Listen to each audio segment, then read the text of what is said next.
Okay, to install the software, the first thing you're going to need to know is which version of the software do you need to download. To find it out, just open up Word and navigate to File, Account and About, and you'll be able to see whether you have the 32-bit version or the 64-bit version of Office. Based on that, you can go ahead and download the relevant document.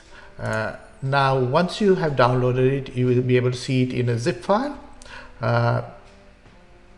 The first thing you need to do is to make sure that you extract all files from the zip file, as it will not run correctly from within the zip file.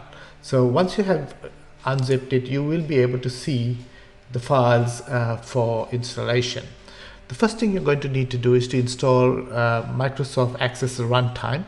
That is only if you do not have a Microsoft Access version running on your computer. If you have Microsoft Access installed on your computer, you do not need to install the runtime version. The next thing you need to do after installing Microsoft Access or a Microsoft Access Runtime, depending on which version you are using, you need to just hit the install Lease Accounting. Now, when you hit the install Lease Accounting, you are going to be asked to provide permission to run the software. So you hit open and you go ahead and just hit install to install the software. The software installs in your My Documents folder, and that is the recommended folder to install the software. So I'm going to hit install. It is a fairly quick process. The setup has already been complete.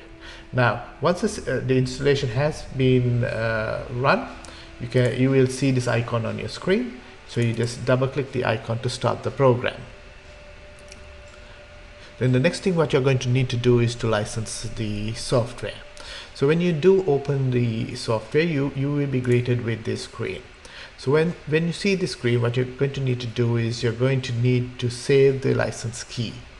And it saves a PDF version of the license. Now I'll show you what that license key looks like. And so this is the license key request form.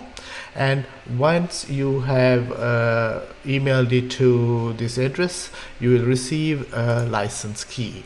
All you need to do is to copy the license key by highlighting it and then hitting Ctrl+C to copy it, and then reopen the program again. And once you are greeted with this screen, just paste it by hitting Ctrl+V to paste the license and hit apply. And that's it. Your software is licensed and you can go ahead and open the program. I hope this video has made it simpler to install the software